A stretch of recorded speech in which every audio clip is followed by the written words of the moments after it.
पिछली वीडियो में हमने देखा उन आत्माओं ने अनुज और सुमन को अपने साथ जो भी हुआ था वह बताना शुरू किया। इसके बाद आगे देखिए।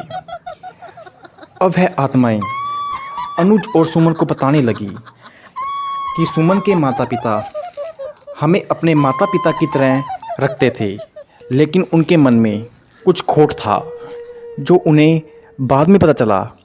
एक दिन सुमन के पापा सुमन की मम्मी को कह रहे थे कि हमें इन्हें मारकर ही हवेली से बाहर निकालना होगा, अदरवाइज ये यहाँ से नहीं जाएंगे।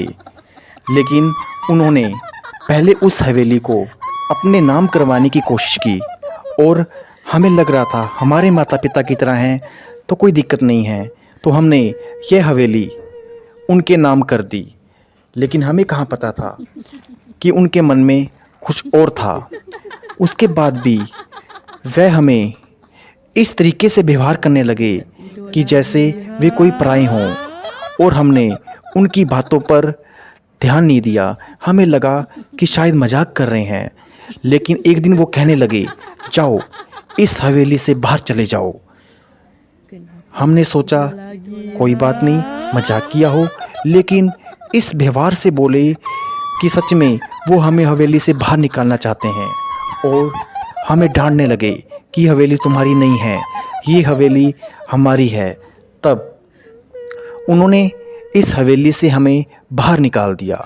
मेरी बेटी और मैं रोते रोते इस हवेली से जाने लगे, लेकिन उन्होंने एक बार भी नहीं कहा कि आ जाओ बेटा। हम उन्हें अपने माँ बाप के तरीके से मानते थे, लेकिन उनके मन में ये चल रहा था, हमें विश्वास नहीं हुआ। तो दोस्तों, अगले पार्ट में देखिए इस कहानी को क्या अंजाम देंगे अनुज और सुमन। देखते रहिए अगली सीरीज।